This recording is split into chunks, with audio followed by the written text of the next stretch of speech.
députés. La parole est à Monsieur Florent Boudié pour La République En Marche.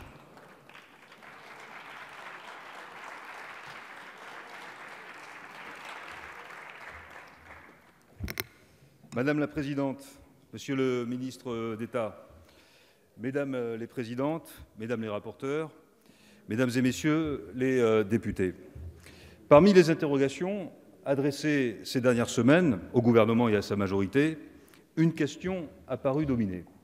Fallait-il légiférer? Puisque le droit des étrangers et de l'asile évolue depuis 30 ans au rythme d'une loi tous les 16 mois. Guillaume Larrivé le rappelait il y a quelques instants.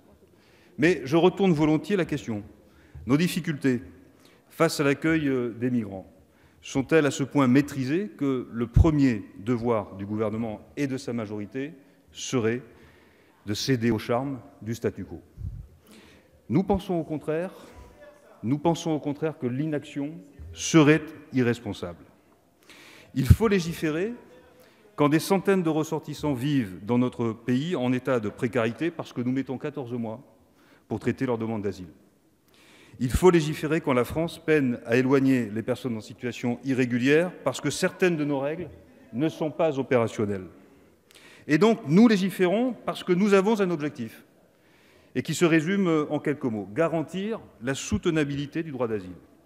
Et pour y parvenir, mieux discerner ce qui relève d'une part du statut de réfugié et d'autre part de la lutte contre l'immigration illégale.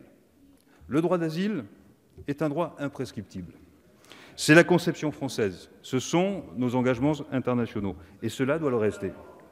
Mais il ne permet pas d'accueillir, comme nous le voudrions, ceux qui ont droit à notre protection.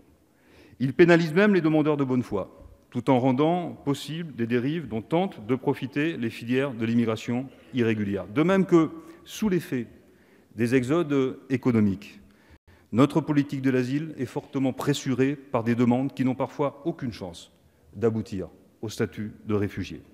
Ces demandes, nous devons toutes les traiter équitablement. C'est le principe d'inconditionnalité attaché au droit d'asile. Mais nous voulons le faire en 6 mois. Parce que pour le demandeur d'asile, de bonne ou de mauvaise foi, la célérité avec laquelle nous répondons à son espoir de protection relève d'une exigence de dignité et de décence. Nous voulons mieux protéger ceux qui relèvent de l'asile, qui ont fui les persécutions, les exactions, les zones de conflit, mais nous voulons aussi dire clairement à celles et à ceux qui ont été déboutés du droit d'asile et qui n'ont pas vocation à séjourner dans notre pays à un autre titre, qu'ils seront reconduits à la frontière dans les délais les plus brefs. Monsieur le ministre, mes chers collègues, pour l'examen de ce projet de loi, le groupe de La République En Marche s'est fixé une ligne de conduite au fond assez simple: mesurer chaque disposition à l'aune de 2 exigences. D'abord, les droits fondamentaux des demandeurs d'asile. Ensuite, le cadre fixé par le droit de l'Union européenne et son application par nos voisins immédiats. Parce que la France n'est pas un écosystème isolé, surtout en matière migratoire. C'est la raison pour laquelle nous avons souhaité apporter des garanties supplémentaires, à l'image de la durée maximale de rétention à 90 jours, en la réservant aux cas pour lesquels l'allongement de la rétention peut apporter une réponse efficace pour l'obtention des laissez-passer ou encore pour le traitement des obstructions volontaires. S'agissant de la rétention des familles, nous comprenons que son interdiction immédiate soulèverait des difficultés opérationnelles, notamment à Mayotte, parce que la question migratoire y est littéralement explosive.